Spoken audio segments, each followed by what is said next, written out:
अमेरिकेचे राष्ट्राध्यक्ष Donald Trump यांनी इस्रायल आणि इराणमध्ये युद्धबंदीची केली घोषणा। परस्पर संमतीनं युद्धबंदी झाल्याची ट्रम्प यांची सोशल मीडियावर माहिती।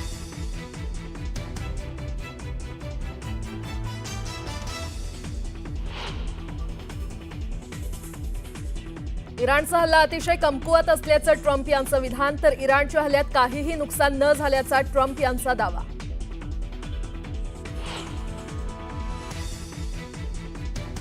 ऑपरेशन सिंधू अंतर्गत इराणमधून 290 भारतीय आणि एका श्रीलंकेतील नागरिक मायदेशी। आतापर्यंत इराणमधून 2000हून अधिक स्वदेशी परतले।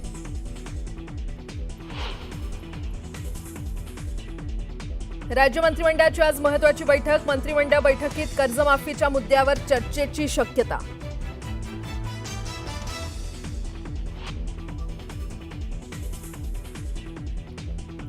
महायुतीच्या समन्वय समितीची आज मुंबईत बैठक। स्थानिक स्वराज्य संस्थांच्या निवडणुकीबाबत खलबतं। भाजप, शिवसेना आणि राष्ट्रवादीचे प्रमुख नेते राहणार उपस्थित।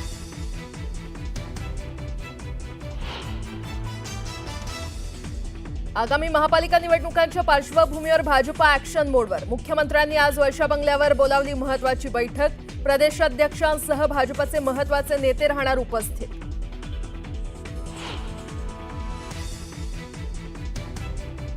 पुणे रेल्वे स्टेशनच्या नामांतराच्या मुद्द्यावरून राजकारण तापलं। भाजप खासदार मेधा कुलकर्णींकडून थोरले बाजीराव पेशवे यांचं नाव देण्याची मागणी।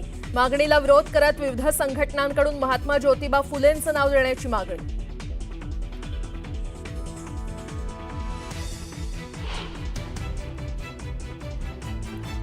आणि गुजरातमध्ये मुसळधार पावसाचा हाहाकार। संततधार पावसाने सखल भागात साचलं पाणी। काही ठिकाणी वाहनं गेली वाहून।